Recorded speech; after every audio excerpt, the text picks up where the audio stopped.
안녕하세요. 몇 달 전 파렴치한 놈을 때려잡은 30대 후반 여자입니다. 다들 배우자를 얼마나 믿고 계십니까?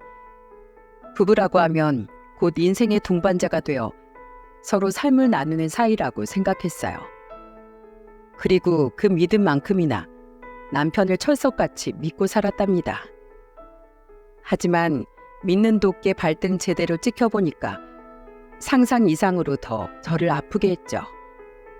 지금 이렇게 사연을 쓰려고 몇 달 전 일을 끄집어내 보니까 또다시 속에서 천불이 나는 것 같네요. 아마 듣다 보시면 뭐 이런 놈이 다 있어 하실지도 모릅니다. 처음 남편 놈의 실체를 알았을 때 딱 이런 심정이었죠. 세상에 믿을 사람 하나 없다지만 남편까지 그럴 줄 누가 알았겠습니까? 심지어 제 남편 주변에서 애처가라고 불릴 만큼 자상한 사람이었어요.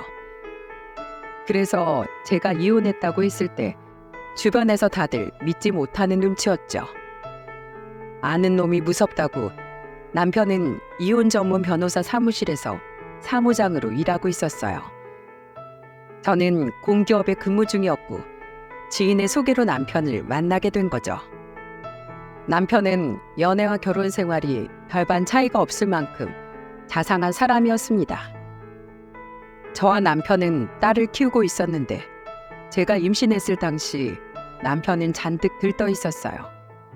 그러다가 한 번은 임신 8주차쯤 됐을 때 제가 갑상선 자극 호르몬이 정상보다 조금 높게 나왔던 적이 있었어요. 뜻밖의 결과에 걱정이 됐는데 병원에서는 약으로 교정할 수 있으니 걱정 말라고 했었죠. 임신 중에도 영양제처럼 태아에게 나쁜 영향을 주지 않으니까 부담 없이 먹어도 된다고 했습니다. 그런데 남편은 제가 평소보다 긴 시간 진료를 마치고 나오니까 얼굴이 사색이 된 채 이렇게 묻더군요. 여보, 괜찮어? 오늘은 왜 이렇게 오래 걸렸어? 내가 갑상선 자극 호르몬이 조금 높은 편인가 봐. 그래서 약으로 교정해야 할 것 같대. 정말? 약 먹어야 할 정도면 심각한 거 아니야? 태아한테는 괜찮은 건가? 걱정 마. 이 정도는 다른 산모들도 흔히 있는 일이야. 그리고 약 먹는 것도 태아한테 나쁜 영향 안 준다니까 괜찮을 거야. 정말 다행이다. 당신이 건강해야 우리 아이도 건강한 거니까 당신 건강부터 좀 챙겨야겠다. 이따가 우리 엄마가 저녁 먹으러 들리라고 했었는데 당신 뭐 먹고 싶어? 난 어머님이 해주신 갈비찜. 갑자기 어머님 댁 간다고 하니까 어머님 집밥 먹고 싶다. 당신이랑 오라고 하신 거 보니까 상다리 휘어지게 차리셨을 거야.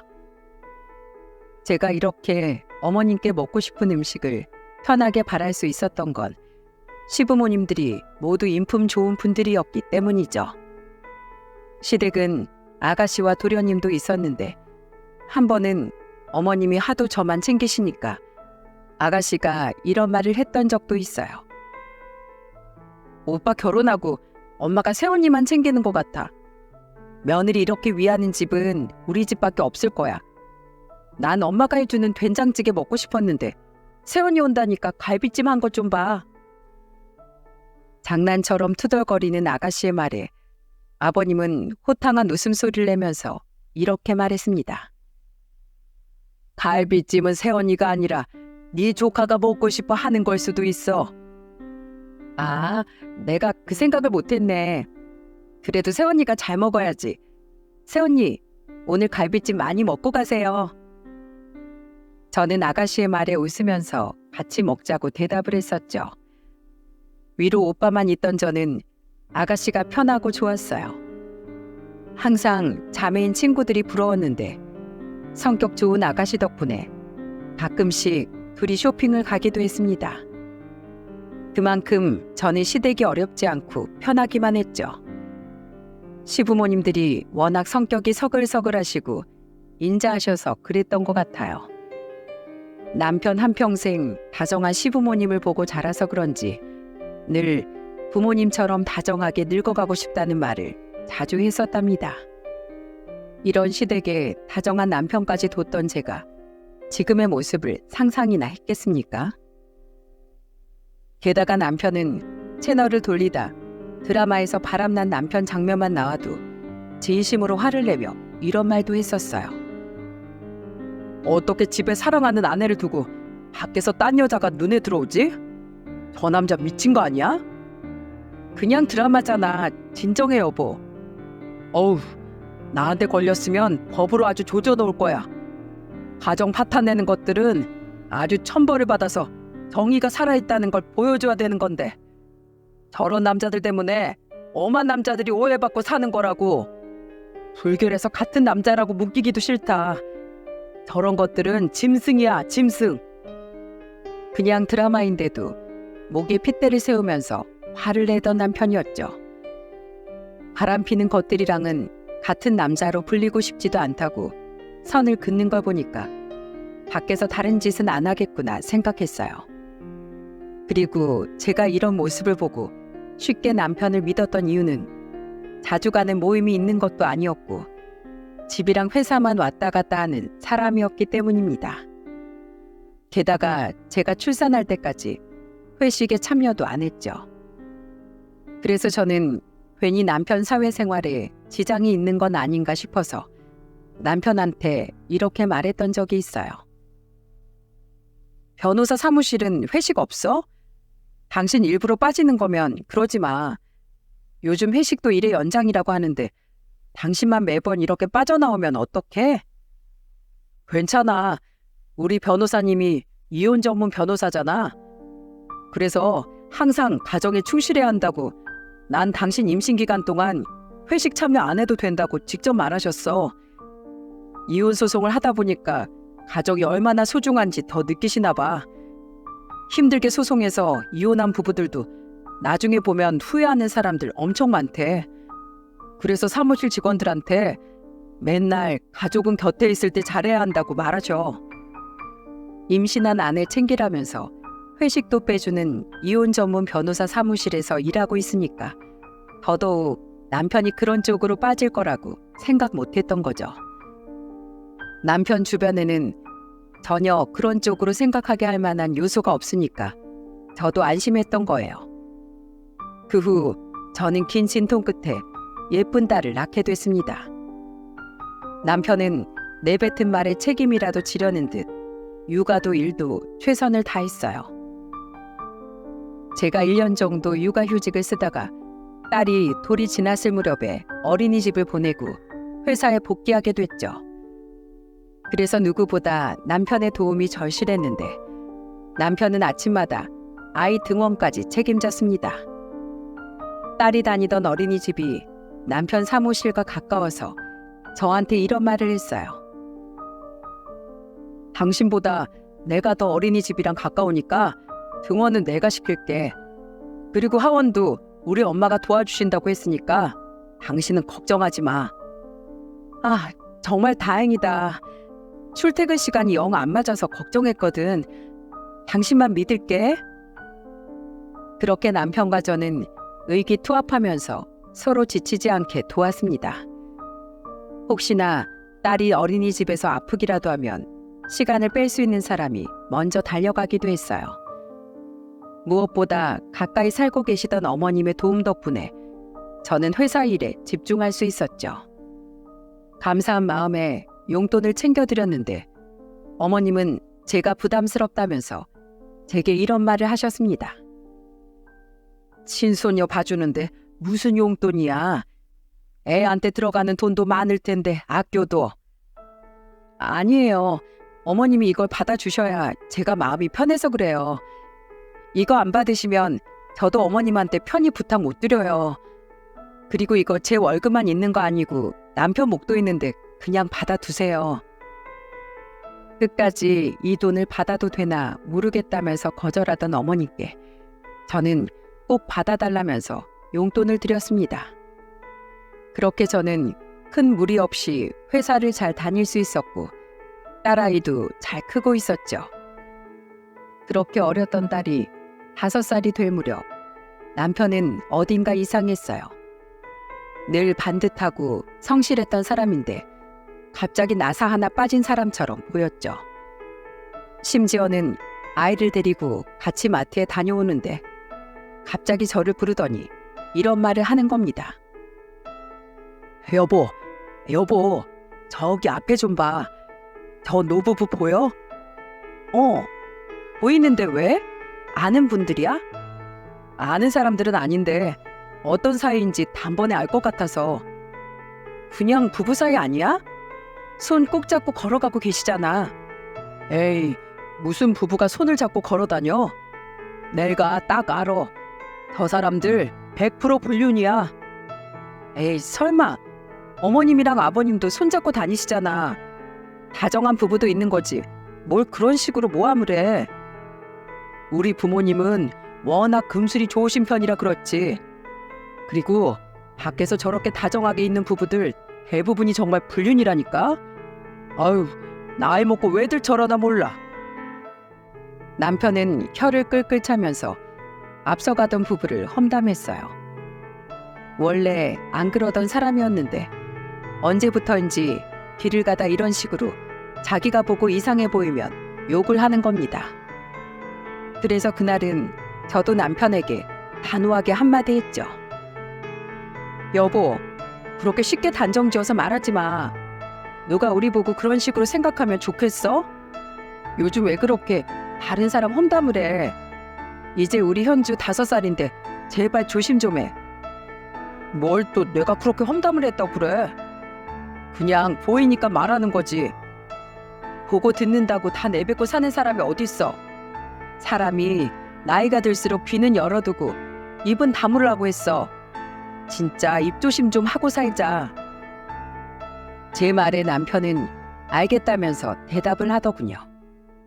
솔직히 아무리 작게 말해도 남편은 떠들다 보면 목소리가 커져서 저 혼자 듣기도 민망한데 누가 듣게 될까봐 눈치도 보였죠.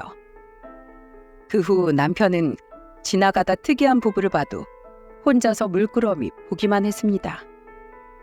이렇게 사소한 거 하나 변하기 시작한 남편은 행동도 어딘가 이상했어요. 출근할 때 늘 머리를 감고 나면 드라이기로 머리를 대충 물기만 말리던 남편이었는데 갑자기 머리에 왁스를 바르고 있는 게 아니겠어요? 게다가 뭐가 그리 좋은지 콧노래까지 흥얼거리고 있는 겁니다. 그래서 저는 남편의 의심의 눈초리로 바라보며 이렇게 물었죠. 당신 요즘 뭐 좋은 일 있어? 요즘 콧노래가 끊이질 않네. 요즘 날씨가 좋으니까 그렇지. 수상한데? 맨날 드라이기로 물기만 대충 말리던 사람이 머리에 왁스칠까지 하고 어디 중요한 약속이라도 있어? 아니 그냥 뭐 저기 그 저녁에 상가집 갈 일이 생겨서 퇴근하고 바로 가려고 그랬지. 누구 장례식인데? 그리고 상가집 가는데 머리 손질이랑 무슨 상관이야? 당신이 가서 뭘 할 게 있다고. 당신은 아마 말해도 모를 거야. 내 대학 선배인데 그 선배 아버지가 돌아가셔서 오늘 늦을 것 같아. 아무리 봐도 상가집 가는 사람 차림이나 목소리가 아닌데 말이야. 나한테 솔직하게 말해봐. 오늘 진짜 어디 가는 거야? 상가집에 간다는 사람이 콧노래를 부르면서 머리에 왁스까지 바르고 있는 게 말이 된다고 생각하시나요? 그래서 저는 계속 남편을 추궁하며 물었죠. 그랬더니 남편이 저한테 버럭 화를 내면서 소리쳤어요. 당신 지금 나 못 믿어? 내가 어떻게 하면 믿을래? 그거 문자 온 거 있으면 보여줘봐. 당신을 못 믿는 게 아니라 내가 지금 당신한테 확신이 필요해서 그래. 묘하게 들떠있는 남편이 아무래도 이상해서 부고 문자 온 거라도 보여달라고 했죠. 그랬더니 남편은 크게 당황한 표정을 하더군요. 제가 계속해서 보여달라고 하니까 남편은 그제야 한숨을 쉬면서 사실을 실토하며 말했습니다. 그게 사실 나 오늘 술 약속 있어. 당신이 워낙 술 마시는 거 싫어하니까 그동안 안 먹긴 했는데 그래도 한 번쯤은 나도 마시고 싶을 수 있잖아. 그게 뭐라고 지금 거짓말을 해? 그것도 멀쩡한 선배 탓까지 하면서 거짓말하고 갈 일이야? 난 당신이 싫어하니까 그랬지. 미안해. 이번 한 번만 딱 용서해줘. 현주 태어난 후로는 술 냄새 풍기면서 해롱거리는 거 싫다고 해서 나 한 번도 안 마셨잖아. 저는 술에 취한 모습을 극도로 싫어했고, 그걸 아는 남편은 저와 연애 때부터 술은 멀리 했었어요. 그래서 그때도 남편이 제 눈치를 보느라 핑계를 대려다가 걸린 거라고 생각했죠. 그렇다고 제가 술자리를 아예 가지도 못하게 막았던 것도 아니었습니다. 그래서 저는 술보다 거짓말을 더 용납할 수 없어서 남편에게 단호한 목소리로 말했어요. 그럼 오늘 8시까지 들어와. 당신 나한테 거짓말하고 늦게 오려던 거 생각하면 절대 안 보내고 싶은데 그동안 술 안 마시고 꾹 참았으니까 허락하는 거야. 그 대신 1분이라도 늦으면 문 안 열어줄 거야. 내 퇴근 시간이 6시인데 8시까지 집에 오라고 하면 나 어떻게 마시고 오라는 거야. 그러니까 애초에 떳떳하게 말했어야지. 부부 사이에 이런 사소한 거짓말이 신뢰를 무너뜨리기 시작하는 거 몰라? 당신 이혼 전문 변호사 사무실에서 일하니까 알 거 아니야. 부부 사이 신뢰가 얼마나 중요한지. 알겠어. 내가 미안해. 앞으로는 솔직하게 말할게. 내가 생각이 짧았어. 다음에 또 이런 약속이 생기면 그냥 솔직하게 말해. 한 번 더 거짓말하면 국물도 없을 줄 알아? 남편은 속이려고 해서 미안하다며 제게 사과했죠. 어쩌다 술 약속이 잡혀도 늘 솔직하게 말하고 가던 사람이었습니다. 그런데 갑자기 거짓말로 둘러대는 남편을 보니까 진짜 어디서 약이라도 잘못 먹었나 하는 의심이 들 정도였다니까요. 갑자기 변해만 가는 남편이 이상해서 저도 별 생각이 다 들었죠. 그러던 어느 날, 아가씨 결혼하던 날, 남편이 기어코 사고를 치고 말았어요. 축의금 봉투를 내고 신부 대기실로 가려는데 식장 앞에서 손님을 맞이하고 있는 시매부가 보였습니다. 일전에 시댁에 인사 와서 본 적이 있었는데 그때 보니 또 달라 보였죠.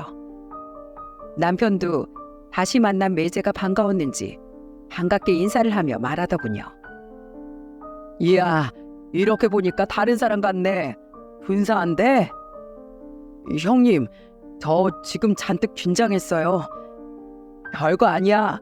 눈 딱 감았다 뜨면 결혼식 끝나 있을 거야. 이제 매제도 좋은 날 다 갔네. 살아있을 때 남자 무덤은 결혼이야.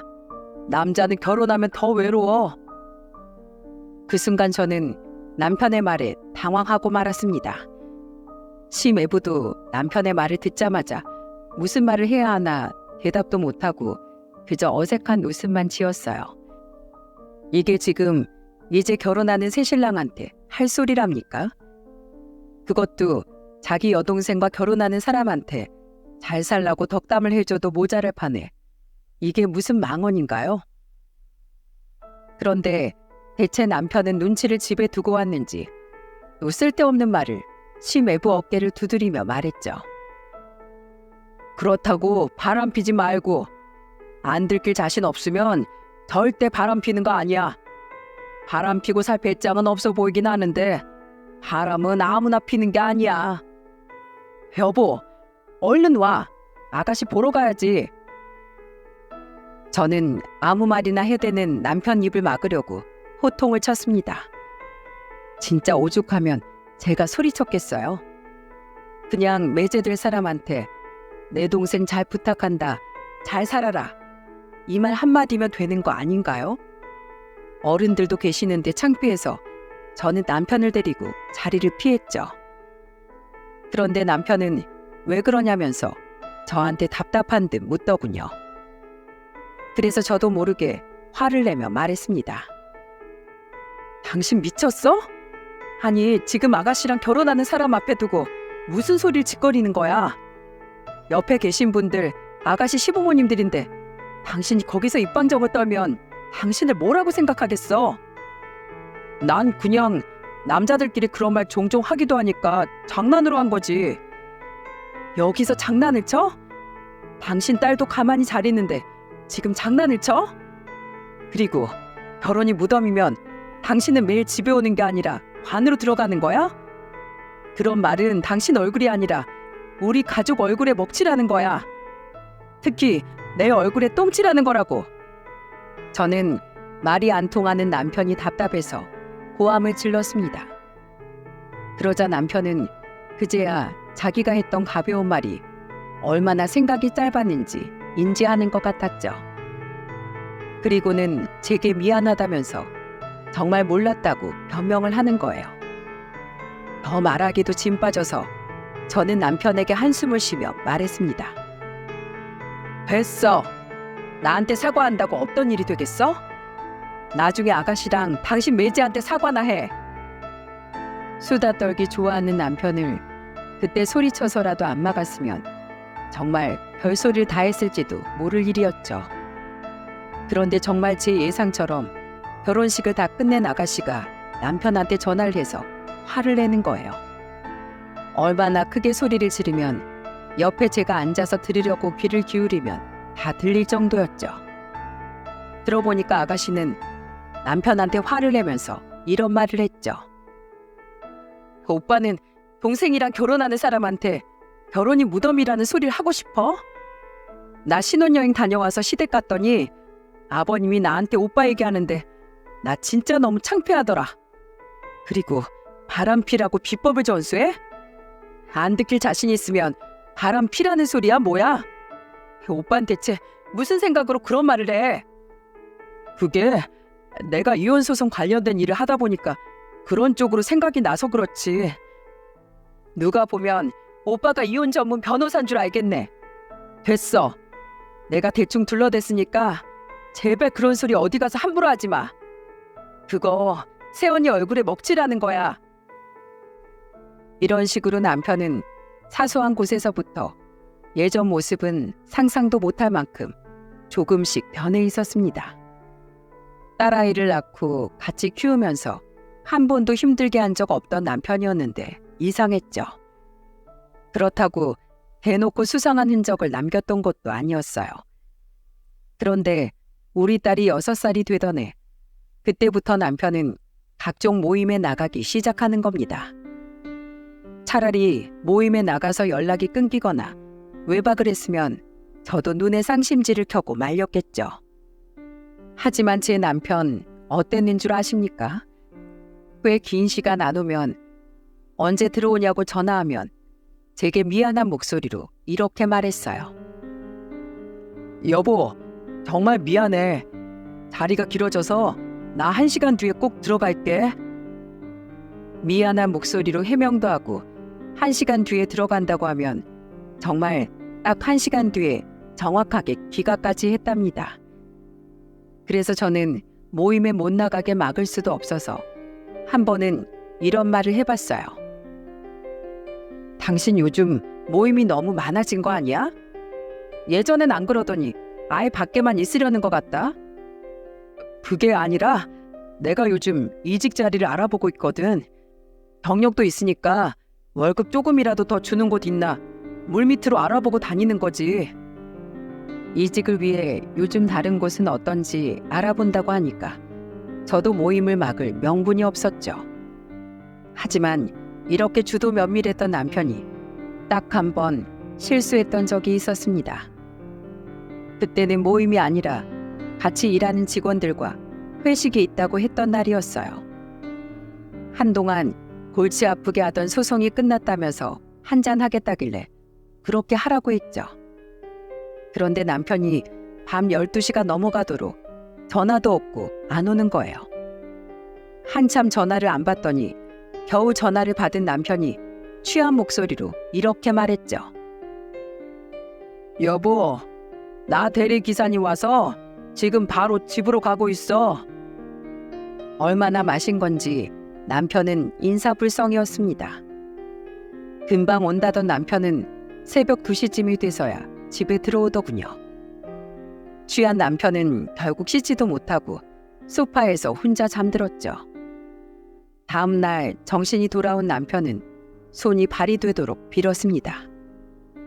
다시는 안 그러겠다고 각서까지 쓰고서야 넘어갈 수 있었어요. 그렇게 3일 뒤 아가씨네 돌잔치 날짜가 다가왔습니다. 저는 아직 어린 딸이 돌잔치에서 울기라도 할까봐 친정에 딸을 맡기고 갔어요. 남편 차로 영등포에 있던 돌잔치 장소로 향했죠. 그날 식구들과 같은 테이블에 앉아 있다가 저도 남편도 기분 좋게 한 잔씩 하게 된 겁니다. 그런데 시부모님이 기분이 좋으셨는지 돌잔치가 끝나고 가족들끼리 한잔하고 가자며 자리를 만드셨어요. 그러다 돌잔치가 끝나고 시부모님과 도련님 그리고 저와 남편 이렇게 5명이 마시게 된 거죠. 뒤늦게 아가씨 부부가 합류했지만 저는 남편이 거하게 취해서 먼저 일어나게 된 겁니다. 대리운전을 부르고 기다리는데 머지않아 한 중년 남성이 도착했어요. 정중히 인사를 드리고 남편 팔짱을 끼고 부축해서 차에 겨우 태웠죠. 겨우겨우 남편을 태우고 저도 옆에 타면서 남편을 보며 말했습니다. 여보, 정신 좀 차려봐. 이제 집에 가야지. 저는 너무 힘들어서 한숨을 쉬며 남편한테 말했어요. 그리고 대리 기사님을 불러서 목적지를 말했죠. 그러자 대리 기사님은 주소를 찍으시고는 이게 맞냐면서 뒤를 돌아보셨어요. 그런데 제가 내비에 찍힌 주소를 확인하는 사이 기사님은 제 남편 얼굴을 쳐다보시는 거예요. 저는 대리 기사님을 보면서 멋쩍은 듯 말했죠. 남편이 오늘 좀 과음을 해서요. 그러자 대리 기사님은 제 말은 듣는 둥 마는 둥 하시더니 운전대를 잡으셨습니다. 그때가 겨울이라 차 내부에 히터가 켜져 있었는데 술 취한 남편은 따뜻해서 그랬는지 골아 떨어졌더군요. 그런데 대리 기사님이 룸미러로 계속 남편을 쳐다보는 게 느껴졌죠.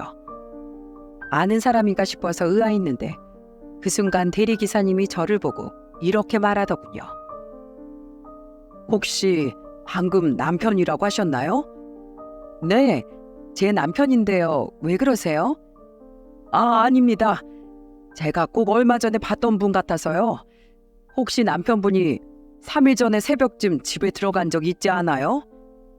네, 회식 때문에 새벽에 온 적 있어요. 그런데 그걸 어떻게 하세요? 영등포에서 모임이 있었다고 하던가요? 네, 남편 회사가 그쪽이라서 회식도 거기서 했다고 했어요. 제 말에 대리 기사님은 크게 놀라셨어요. 그리고는 한참을 머뭇거리셨죠. 대체 무슨 말을 하려고 저러나 싶었는데 대뜸 저를 보고 이렇게 물으셨습니다. 제가 양심상 마음이 좀 걸려서 그래요. 손님, 제가 특급 비밀 하나 알려드릴까요? 남편분 믿으세요? 당연히 믿죠. 결혼 생활 동안 속 썩인 적 없어요. 그러자 제 말에 대리기사님은 한숨을 내쉬더군요. 그리고는 잠시 뒤 결심이라도 한 듯 제게 충격적인 사실을 털어놓기 시작했어요. 처음에는 대리기사님이 자신도 비슷한 아픔이 있다며 슬픈 목소리로 입을 여셨죠. 사실 저도 그냥 제 아내가 바람 펴서 이혼했습니다. 제가 당해봤기 때문에 이렇게 신뢰 무릅쓰고 알려드리는 거예요. 저런 종자들은 정말로 사회에서 뿌리를 쳐내야 됩니다. 남편분 새벽에 들어갔던 날 제가 남편분 차 대리기사였어요. 네? 아니, 그때 저희 집까지 대리운전 해주신 분이셨어요? 네, 그때 저 다 봤습니다. 분명히 지금 사모님이 아니라 다른 여자랑 탔었어요. 자기 오빠 이러면서 뒷좌석에 타더니 부부처럼 애정 표현하면서 있던 거 제가 다 봤습니다. 저는 조금 마셨던 술이 몽땅 깨는 기분이었어요. 처음 보는 대리기사님의 말이었는데 앞뒤가 딱 맞는 말이 믿음이 가는 거예요. 그리고 놀라서 당황한 저를 보면서 대리기사님은 다시 한번 이렇게 말했죠. 꼭 남편분 뒷조사 한번 해봐요. 그리고 증인 필요하면 저한테 연락하시고요. 제가 내릴 때 명함 드릴게요. 지금 심정 어떨지 저 충분히 알아요. 저도 마누라가 바람나서 가정 파탄나고 직장도 잃고 지금 이렇게 살고 있는 거 보세요. 늦게 알수록 상처만 커져요. 그러니까 꼭 뒷조사 해봐요. 필요하면 꼭 나도 증인으로 도울게요. 대리기사님은 큰 상처를 받고 직장까지 잃고 대리기사를 하게 됐다고 하더군요. 그리고 자기처럼 같은 아픔을 겪게 될까봐 미리 알려주는 거라고 하셨죠. 그냥 하는 소리 같진 않으셔서 저도 혼란스러웠습니다. 아무것도 모르고 옆에서 코까지 골면서 자는 남편을 보니까 야속하기만 했어요. 그 후 차는 집 앞에 도착했고 대리기사님은 제게 명함을 건네주며 힘을 내라고 격려해 주셨죠. 결국 저는 그날 집에 들어와서도 한숨도 못 잤습니다. 그래도 뒤늦게 알수록 충격이 클 거라는 기사님의 말이 떠올라서 진실을 마주하기로 다짐했어요. 인터넷에 흥신소를 검색해서 가까운 곳에 방문했습니다. 생전 처음 가보는 곳이라 겁이 덜컥 나기도 하고 잔뜩 긴장한 채 갔죠. 제가 사무실로 들어가자 한 남자가 저를 보며 용건을 묻길래 침착하게 말했어요. 제가 이런 곳은 처음인데 제 남편이 바람을 피고 있는 것 같아서요. 정확하게 증거 잡아줄 수 있을까요? 예, 고객님, 걱정하지 마세요. 아주 잘 찾아오셨어요. 저희는 100% 증거 다 잡아드린다고 장담합니다.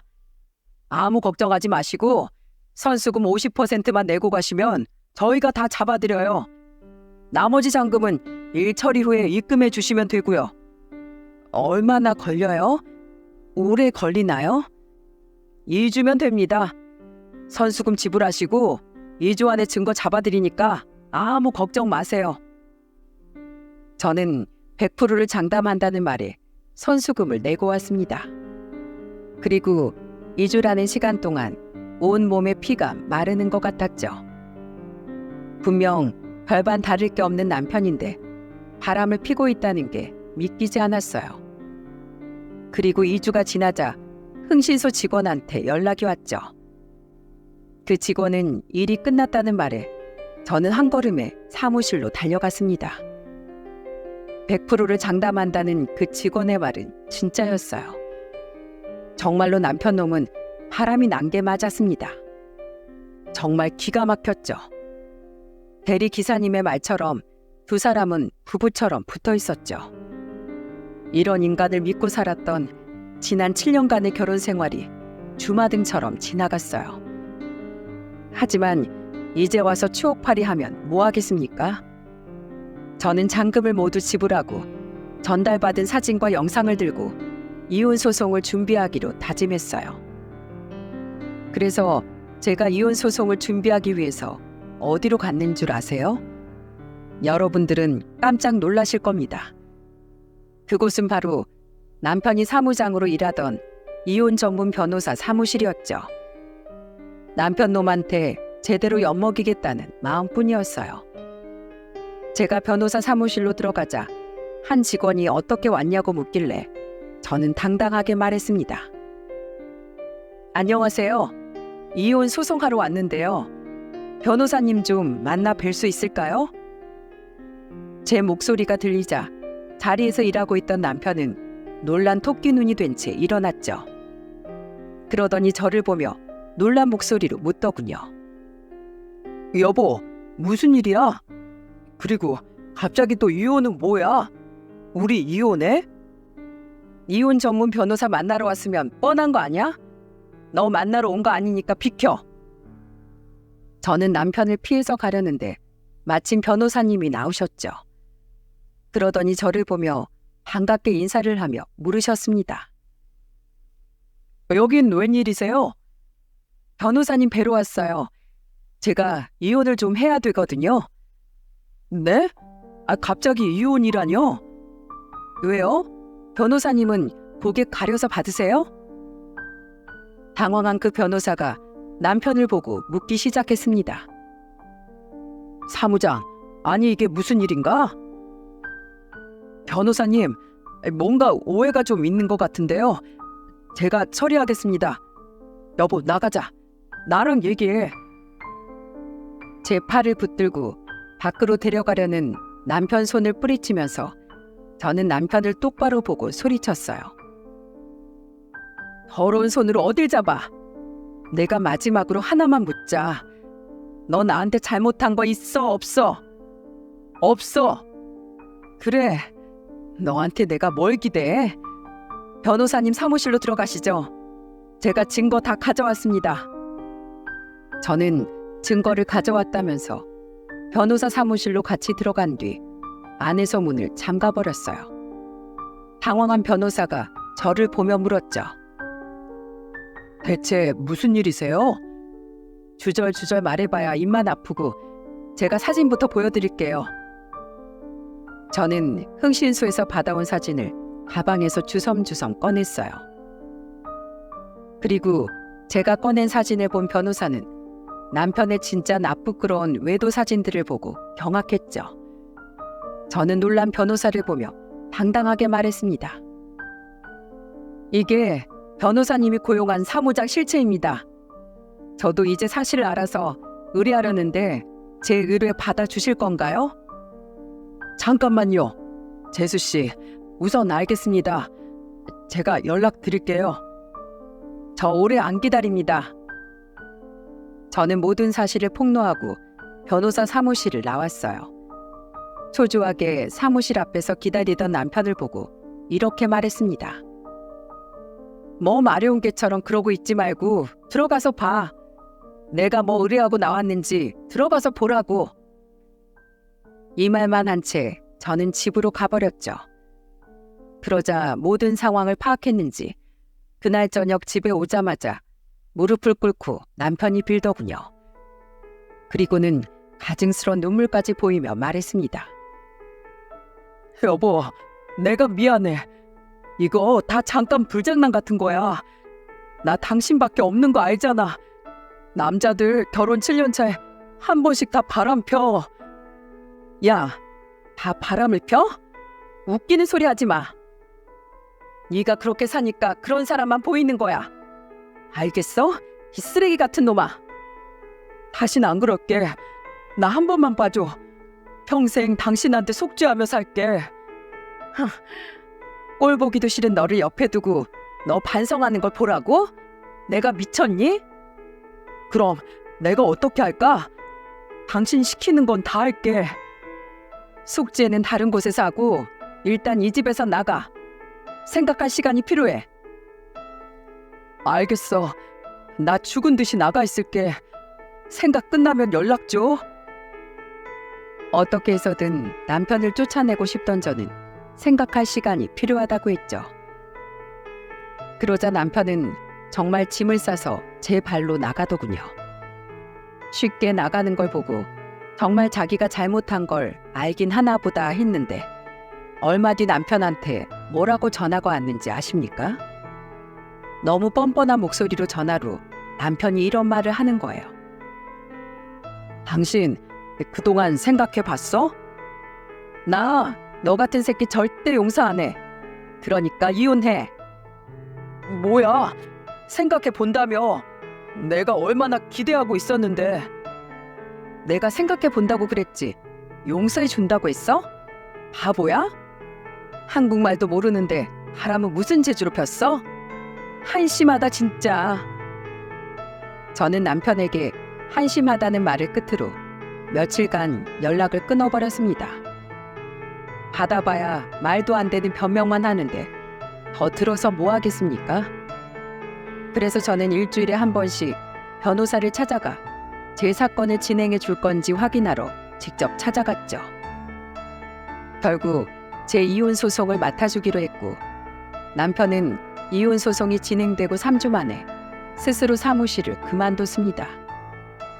더 이상 변호사 사무실에 피해를 주고 싶지 않다면서 나갔다는 거예요. 그리고 남편이 나가자 변호사는 제 소송을 적극적으로 돕기 시작하면서 이런 말을 덧붙였습니다.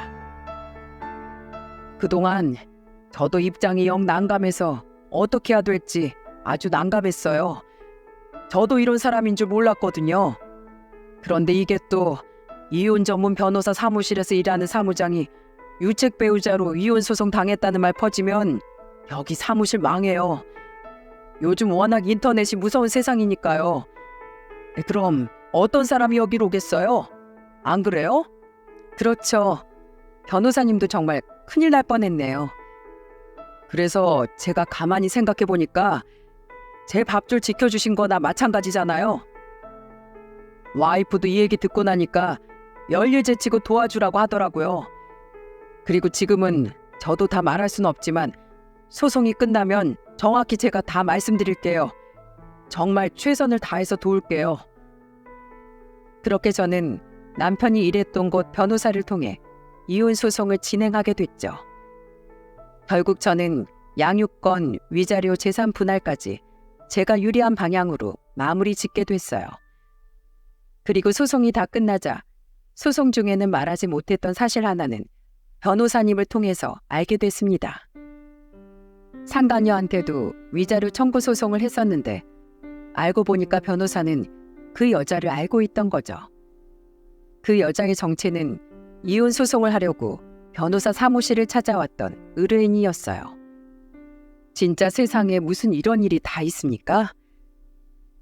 그래서 변호사가 처음에 너무 놀랐다면서 저한테 이런 말을 하더군요. 그때 사진 보고 제가 얼마나 놀랬는 줄 아세요? 아무래도 의뢰인이랑 변호사 관계로 엮여 있으니까 다 끝나면 얘기하려고 했어요. 아마 이혼 절차 때문에 사무장이랑 자주 연락을 하다 그렇게 된 것 같네요. 하라는 일은 안 하고 그게 뭐 하는 짓이에요? 그리고 그 퇴사도 알아서 나간 것도 있는데 제가 그 전에 퇴사하라고 통보했었어요. 그런 사람은 우리 사무실에서 일할 자격이 없으니까요. 끝까지 무슨 투사처럼 다 책임지고 나가는 것처럼 나간 남편놈의 실체는 결국 회사에서도 쫓겨난 거였죠. 진짜 한심하게 짝이 없어 불쌍할 지경이었답니다. 그렇게 좋은 가정을 만들겠다던 사람의 실체가 이 정도였다니 믿겨지십니까? 하지만 이 사건으로 저만큼 큰 충격을 받은 분들이 양가 어른들이셨어요. 저희 엄마는 알아놓으셨고 시모는 몇 날 며칠을 울면서 전화를 해오셨습니다. 제가 시댁과 불화가 있던 게 아니라 전화를 차단하기도 애매했죠. 심지어 시모는 울면서 저를 찾아온 적도 있으세요. 그리고 저를 보자마자 제 손을 꽉 잡으시더니 울먹이며 말씀하셨습니다. 너무 미안하다. 내가 아들을 너무 잘못 키웠어. 아니에요. 저 어머니 원망 안 해요. 그러니까 그만 우세요. 이제 우리 못 보는 거지? 내 욕심이겠지? 내가 너 같은 며느리 볼 수 있어서 너무 좋았는데 미안하구나. 부족한 시엠이라 미안해. 아들 놈을 잘 키웠어야 했는데 상처만 남긴 것 같아서 미안하다. 저는 우는 시모의 손을 잡고 안타까움에 한숨만 내쉬었어요. 정말 시부모님들은 흠잡을 곳 없이 좋은 분들이셨죠. 지금도 두 분을 떠올리면 좋은 기억뿐일 정도랍니다. 그리고 한참 뒤 시부는 시모를 데리고 왔고 저를 보더니 차마 얼굴을 못 보겠다며 사과를 하시더군요. 못난 아들놈 하나 때문에 좋으신 분들이 이게 무슨 순환인가 싶었죠. 그때 저희 엄마는 제가 이혼했다는 사실에 속상해하다가 뜬금없이 전화로 이런 말을 했습니다. 잘 됐어. 더 살다가 아는 것보다 지금 알게 된 건 100번 1000번 다행이야. 하늘이 구해준 거야. 잘했다 내 딸. 누구 딸인데 그럼? 다 잘할 수 있지. 그럼 내가 누구 딸인데 이깟일로 기죽지 않아. 더 잘 살 거야. 그날 엄마의 응원을 받으면서 다시 한번 마음을 다잡았네요. 그리고 저에게 진실을 알게 해준 고마운 대리기사님께 따로 연락을 드려 만났었어요. 커피를 마시다 저는 기사님께 200만 원의 사례금을 건넸죠. 그런데 기사님은 손사래를 치면서 이런 말을 하셨습니다. 아우, 저 뭘 바라고 한 거 아니에요. 저 같은 피해자가 없길 바래서 한 일이에요. 이런 걸로 돈 받고 싶지 않아요. 아니에요. 제 인생을 구해주셨는데 꼭 받아주세요. 많이 못 드려서 제가 죄송하죠. 그렇게 한참을 서로 돈을 가지고 실랑이를 했어요. 제가 일부라도 받아달라고 말하자 100만 원만 받으셨죠. 그러면서 저에게 나머지 100만 원을 돌려주면서 이렇게 말씀하셨습니다. 100만 원은 따님이 있는 걸로 알고 따님하고 뭐 맛있는 음식 드세요. 처음에는 힘든데 시간이 약이더라고요. 그러니까 너무 힘들어 말고 따님이랑 행복하게 사세요. 낯선 대리 기사님의 말에 저는 이혼 소송 때도 안 나오던 눈물이 나왔어요. 잘 살고 있다고 믿었는데 결국 이렇게 됐으니 실패한 기분이었죠. 아주 잠시 전은 결혼에 실패했다는 생각에 우울하기까지 했습니다. 사람인데 속상한 마음에 그런 감정조차 안 들 순 없지 않겠습니까? 하지만 이제는 잘못된 걸 바로잡은 용감한 선택이었다고 생각해요. 제 딸에게 저런 파렴치한 아빠는 없는 게 낫다고 생각했죠. 대신 용감하고 씩씩한 엄마가 되어준다면 제 딸도 더 행복해하지 않을까 싶습니다. 그리고 남편 놈은 이미 업계 소문이 나서 사무장으로 일을 못하고 있다는 말을 듣게 됐죠. 이런 걸 두고 자승자박이라고 하는가 봐요. 그래도 전화해서 한 번만 봐달라는 개소리는 안 하는 걸 보니까 이제야 지 잘못을 아나 봅니다. 사는 동안 다시는 마주치고 싶지 않은 최악의 인연이 된 거죠.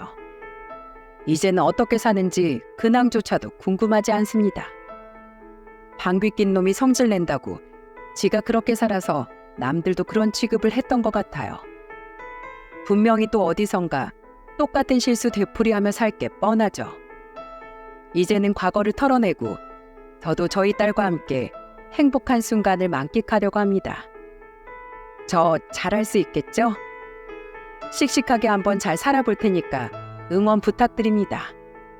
들어주셔서 감사드려요.